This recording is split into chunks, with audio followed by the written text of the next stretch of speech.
Google pulled a model called Gemma from AI Studio after Senator Blackburn accuses the model of defamation. It's a hell of a headline. So Google says it removed Gemma from its AI Studio after a US senator accused the AI model of fabricating accusations of sexual misconduct.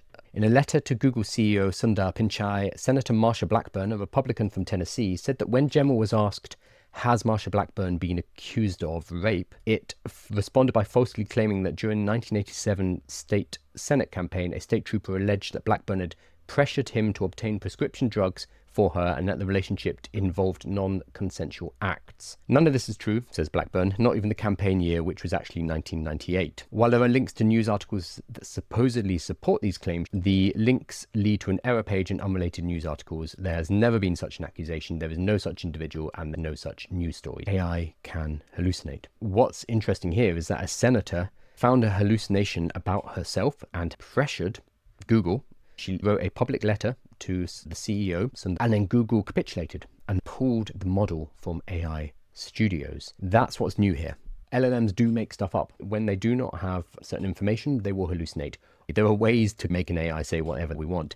What's interesting here is that one person has got offended by a hallucination, has gone to the CEO, and the CEO has said, okay, we're pulling that model. So hallucinations are a real problem, absolutely, and this is a horrendous hallucination. This is a real problem, but for them to pull a whole model just seems like an overreaction to me. There was a statement on Twitter. Gemma, the model, is available via an API and AI Studio, the developer tool. In fact, to use it, you need to attest you're a developer. We've now seen reports of non-developers, the senator, trying to use Gemma in AI Studio and ask it factual questions. We never intended this to be a consumer tool. Access to Gemma is no longer available on AI Studio.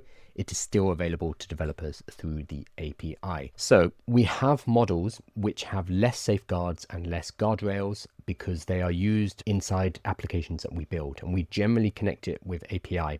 And then that allows us to stipulate our own guardrails and safeguards. These models that we use via the API to connect to our own tools, they tend to be a bit more raw. They have less fine-tuning, less reinforcement learning from human feedback. They tend to be closer to the base model because it's up to the developer to mold that into a usable tool. We don't want an overly molded model. It will limit what we can do with it when we build an application. What's happened in this case is a non-developer got access to one of these models, which is closer to a large language model. Base level large language models are the Wild West. Until safeguards are put into place, they will spout nonsense.